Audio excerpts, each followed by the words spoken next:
సిరివెల్ల మండలం పరిధిలోని వీరారెడ్డిపల్లి గ్రామంలో ఆలగడ్డ శాసనసభ్యురాలు భూమా అఖిలప్రియ ఏడాది సుపరిపాలనలో తొలి అడుగు కార్యక్రమాన్ని గురువారం నిర్వహించారు.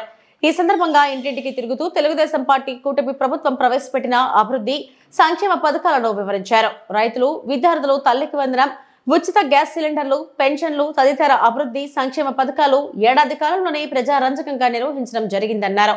వీరారెడ్డిపల్లి గ్రామానికి వచ్చిన ఎమ్మెల్యే భూమా అఖిలప్రియకు గ్రామ నాయకుడు కొండమడుగుల శ్రీనివాసరెడ్డి ఆధ్వర్యంలో పలువురు టీడీపీ నాయకులు, కార్యకర్తలు పెద్ద సంఖ్యలో హాజరై పూలమాలలు వేసి ఘన స్వాగతం పలికారు. సుపరిపాలన ఇంటింటి కార్యక్రమము ఈరోజు వీరారెడ్డిపల్లె సిరివెల్ల మండలంలో ఇక్కడికి రావడం జరిగింది. ఈ గ్రామంలో అందరూ కూడా పెద్ద పెద్ద రైతులు అంతా కూడా సెటిలర్స్ చాలా మంది ఇక్కడ ఉండడం జరుగుతుంది. సో అందరినీ కూడా కలిసి, రైతులందరినీ కూడా కలిసి వాళ్ళకి ఇబ్బందులు కానీ సమస్యలు కానీ ముందు నుంచి కూడా రైతులతో మాట్లాడడం జరుగుతుంది. ఇప్పుడు కూడా కొన్ని చిన్న చిన్న సమస్యలు చెప్పినారు. ఇళ్ల పట్టాలు కానీ లేకపోతే ఏదైతే పెన్షన్లు కానీ, ముఖ్యంగా ఆ సమస్యలన్నీ కూడా ఇక్కడున్న అధికారులందరూ కూడా నోట్ చేసుకోవడం జరిగింది. తప్పకుండా పనులు అవుతాయనే నమ్మకము వాళ్ళకి ఉంది. పని చేస్తామని చెప్పి నమ్మకం మా అందరికి కూడా ఉందని చెప్పి కూడా మరి వాళ్ళు కూడా ఒక భరోసా ఇస్తూనే ఈ ప్రాంతంలో ముఖ్యంగా రైతులందరూ కూడా ఏదైతే కేసీ కెనాల్ నుంచి వచ్చే నీళ్ళ మీద ఆధారపడి ఉంటారు. కేసీ కెనాల్ ఎప్పుడైతే నీళ్లు చివరి ఆయకట్టు వరకు రావడము ఇబ్బందికరంగా మారుతుందో అప్పుడు రైతులందరూ కూడా మా దగ్గరికి రావడము, మేము కేసీ కెనాల్ రైతుల గురించి ఎన్నో సందర్భాల్లో చివరి ఆయకట్టు వరకు నీళ్లు తీసుకురావడానికి ప్రతిపక్షంలో ఉన్నప్పుడు కూడా ఎన్నో ప్రయత్నాలు, ఎన్నో పోరాటాలు చేయడం జరిగింది. మేము ప్రతిపక్షంలో ఉన్నప్పుడు, ఆ రోజు వైసీపీ నాయకులు ఎమ్మెల్యేలుగా ఉన్నప్పుడు, సాగునీటి సలహాదారుగా ఉన్నప్పుడు ఈ ప్రాంతం వైపు నీళ్లు, కేసీ కెనాల్ నీళ్లు ఇప్పించలేని పరిస్థితిలో మేము ఉంటే దాదాపుగా 1000 మంది రైతులను తీసుకొని కలెక్టర్ దగ్గరికి వెళ్ళి కలెక్టర్తో మాట్లాడి కొట్లాడి చివరి ఆయకట్టు వరకు ప్రతిపక్షంలో ఉన్నా కూడా నీళ్లు తెచ్చుకోగలిగిన సత్తా ఉన్న నాయకులు ఈ రోజు మేమంతా కూడా తెలుగుదేశం పార్టీలో ఉన్నందుకు గర్వపడుతున్నామని చెప్పి కూడా సందర్భంగా మరొకసారి అందరూ కూడా గుర్తు చేయాల్సిన అవసరం ఎంతైనా ఉంది. ఎందుకంటే ఈరోజు మనకి కేసీ కెనాల్ కింద దాదాపుగా 1,00,000 ఎకరాలు మన ఆయకట్టు, ఆలగడ్డ ఆయకట్టు 1,00,000 ఎకరాలు కేసీ కెనాల్ కింద ఉంది. అటు కడప, కర్నూలు చూసుకుంటే 2 జిల్లాలు కలుపుకున్నా కూడా 2,20,000 ఎకరాలు ఉంటే దాంట్లో 1,00,000 ఎకరాలు కేవలం ఆలగడ్డకి మాత్రమే మరి ఉంది. మరి అటువంటి ఏరియాలో సమస్యలు, రైతులు పడే ఇబ్బందులు, ఎన్నో సమస్యలు ఉన్నా కూడా ప్రభుత్వంతో మనం ప్రభుత్వంలోకి వచ్చిన తర్వాత కూడా 3 సార్లు అసెంబ్లీ సమావేశాలు జరిగితే 3 సార్లు కూడా ఫస్ట్ మేము మాట్లాడింది కూడా రైతు సమస్యల గురించే. ఈరోజు కేసీ కెనాల్ లాంటి ప్రాజెక్టుని బూడ్ చేసి వెంచర్లు వేసుకున్న వాళ్ళ మీద యాక్షన్ తీసుకోవాలని చెప్పి పోరాటాలు చేసేది కూడా మేమే.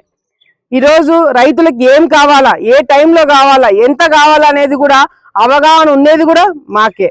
ఈరోజు ఆఖరికి మేము వచ్చిన తర్వాత వైసీపీ నాయకులకు సంబంధించిన రైతులకు కూడా వాళ్ళ పొలాలకు కూడా నీళ్ళు ఇప్పించే బాధ్యత మేము తీసుకొని అందరిని కూడా సమానంగా చూసేది కూడా మేమే అని చెప్పి ఈ సందర్భంగా మరొకసారి తెలియజేసుకుంటున్నాము. అంతేకాకుండా చంద్రబాబు నాయుడు గారు అధికారంలోకి వచ్చిన తర్వాత పోలవరం పూర్తి చేయడమే కాకుండా రాయలసీమలో ఈరోజు కృష్ణా నీళ్లే కాదు, గోదావరి నీళ్లు కూడా వాడుకోవడానికి అవకాశం వచ్చేలాగా మరి ఏర్పాట్లు చేస్తున్నారంటే రాయలసీమలో ఉన్న రైతుల మీద ఆయనకి ఎంత దృష్టి ఉందనేది కూడా మనం అందరం కూడా ఒకసారి గుర్తుపెట్టుకోవాలా. ఆయన ప్రోగ్రామ్స్ అన్ని క్యాన్సిల్ చేసుకొని తెలుగు గంగకి నీరు వదులుతున్నారని చెప్పి గేట్ల ఎత్తడానికి చంద్రబాబు నాయుడు గారు ఒక ముఖ్యమంత్రి స్థాయిలో ముఖ్యమంత్రి వచ్చినాడని చెప్తే రైతుల మీద, ముఖ్యంగా మన ప్రాంతంలో ఉన్న రైతుల మీద ఎంత అభిమానం ఉందనేది కూడా మనం ఒకసారి గుర్తుపెట్టుకోవాల్సిన అవసరం ఎంతైనా ఉంది. తప్పకుండా వచ్చే రోజుల్లో కేసీ కెనాల్ కి చివరి ఆయకట్టు వరకు నీళ్ళు వచ్చేలాగా రిజర్వాయర్లు పెట్టిస్తాము. పెట్టియడమే కాకుండా మరి ఏదైతే పంట పండించుకునేదాన్ని గిట్టుబాటు ధర ఇవ్వడమే కాకుండా ఎక్కడైనా రైతులకు నష్టం జరిగితే నష్టపరిహారం కూడా టైంకి వచ్చేలాగా మేము చర్యలు తీసుకుంటామని చెప్పి కూడా ఈ సందర్భంగా రైతులకు అందరూ కూడా భరోసా ఇస్తున్నాం. నిన్న చంద్రబాబు నాయుడు గారు శ్రీశైలంకి వచ్చినప్పుడు కూడా జొన్నలు కొనుగోలు చేసుకున్నాం, కానీ జొన్నల డబ్బులు ఇంకా చాలా మంది రైతులకు పడలేదనే విషయం కూడా చంద్రబాబు నాయుడు గారు దృష్టిలో పెట్టడం జరిగింది. ఈ రోజు సీఎం ఆఫీస్ నుంచి కూడా నాకు ఫోన్ వచ్చి మీ ప్రాంతంలో ఎక్కడెక్కడ రైతులకు డబ్బులు పడలేదో అవన్నీ కూడా మాకు పంపించండి, వెంటనే డబ్బులు వేపిస్తామని చెప్పి వెంటనే నాకు సీఎం ఆఫీస్ నుంచి ఫోన్ కూడా రావడం జరిగింది.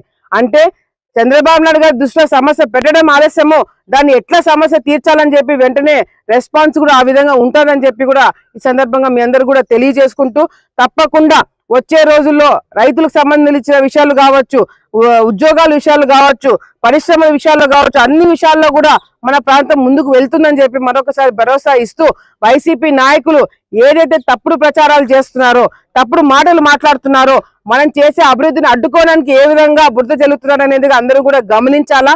గమనించి జగన్మోహన్ రెడ్డి గారు ఏదో మళ్ళీ ఇంటింటికి తిరుగుతాడంట, మళ్ళీ పాదయాత్ర చేస్తాడంట. నేను ఒకటే సలహా చెప్తున్నాను, మీరు బయటకు వచ్చిన ప్రతిసారి ఎవరికొకటికి ఏదో ఒకటి అవుతుంది. మొన్న పాపం ఎవరో మీ కార్యకర్త మీ కారు కింద పడి చనిపోవడం జరిగింది.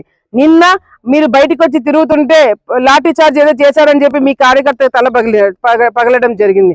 సో మీరు బయటికి రావడం వల్ల మీ కార్యకర్తలకి మీకే ఇబ్బంది అవుతుందే తప్ప మరొకటి కాదని చెప్పి మరొకసారి తెలియజేసుకుంటూ, మీరు ఏమి చేసినా ఎన్ని చేసినా మళ్ళీ అందరు మహిళల దగ్గరికి వెళ్ళి మీ తలల మీద ముద్దులు పెట్టి ఏం చేసినా కూడా ఈసారి నమ్మే పరిస్థితుల్లో ఎవరు కూడా లేరని చెప్పి సందర్భంగా తెలియజేసుకుంటూ, మీరు ఎమ్మెల్యేలుగా అంటే ప్రతిపక్ష హోదా కూడా ప్రజలు మీకు ఇవ్వకుండా మిమ్మల్ని ఇళ్లలో కూర్చోబెట్టినారు. మీరు ఏదైనా బయటకు వచ్చి మేము చేసే అభివృద్ధి కార్యక్రమాలను అడ్డుకోవడానికి ప్రయత్నం చేసినా కూడా ఈసారి మేము ముందుకు రాము, ప్రజలే మిమ్మల్ని తరిమి కొడతారని చెప్పి ఈ సందర్భంగా ప్రజలందరూ కూడా తెలియజేసుకుంటూ, మరొకసారి చంద్రబాబు నాయుడు గారికి రైతులందరి తరపు నుంచి ధన్యవాదాలు